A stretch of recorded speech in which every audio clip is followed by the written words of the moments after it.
How does the strength of the dollar affect real estate as an asset class? We're going to talk about this topic today. My name is Chris at Hauseit, based here in Miami, Florida. And so let's begin.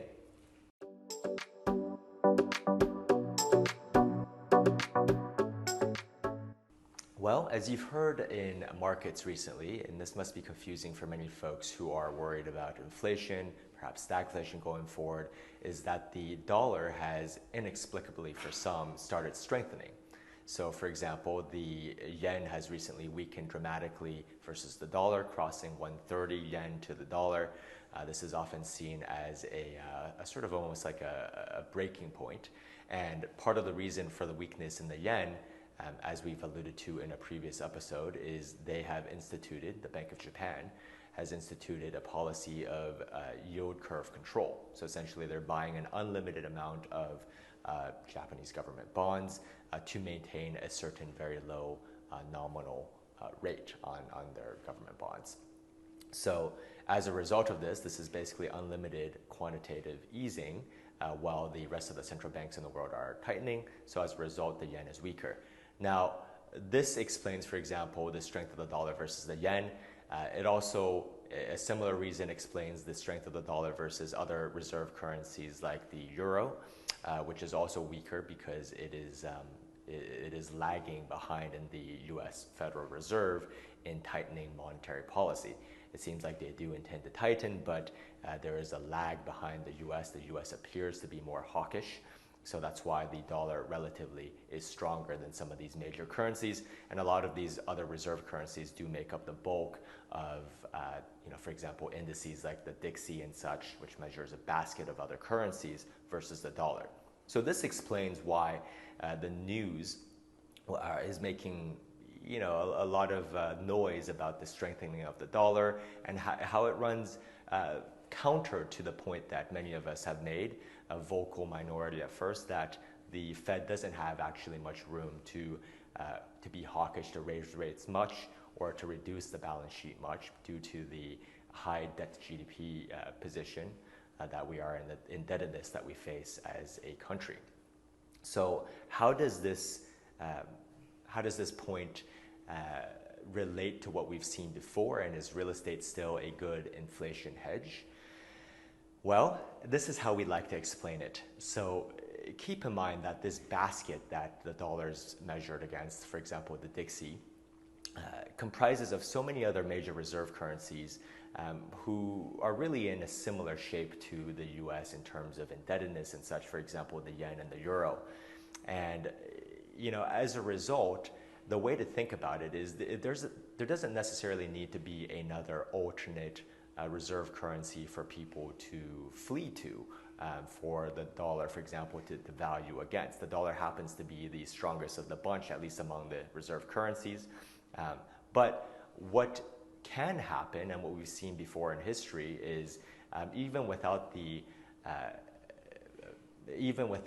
there being an alternate currency that is more fiscally stable or attractive, any other asset class can become a flow for value.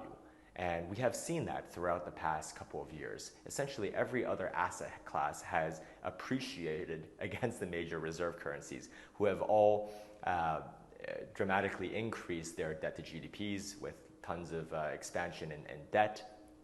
So as a result, all of these major reserve currencies have devalued against every other asset.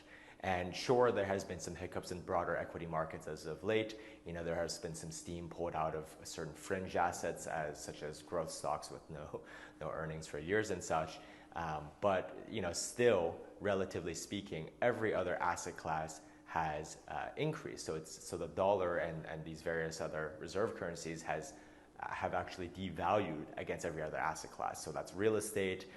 It could be artwork, certain stocks and such. You've seen a massive devaluation. A single unit of a dollar or euro buys you less of many of these other asset classes.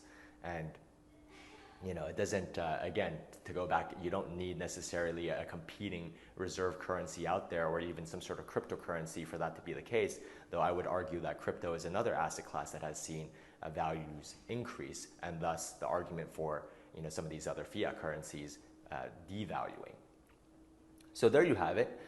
That explains the strength of the dollar, and as it relates to real estate, the dollar strengthening right now against this other basket that the media reports on doesn't necessarily mean that the inflation perhaps is going away, that real estate is not a good inflation hedge asset.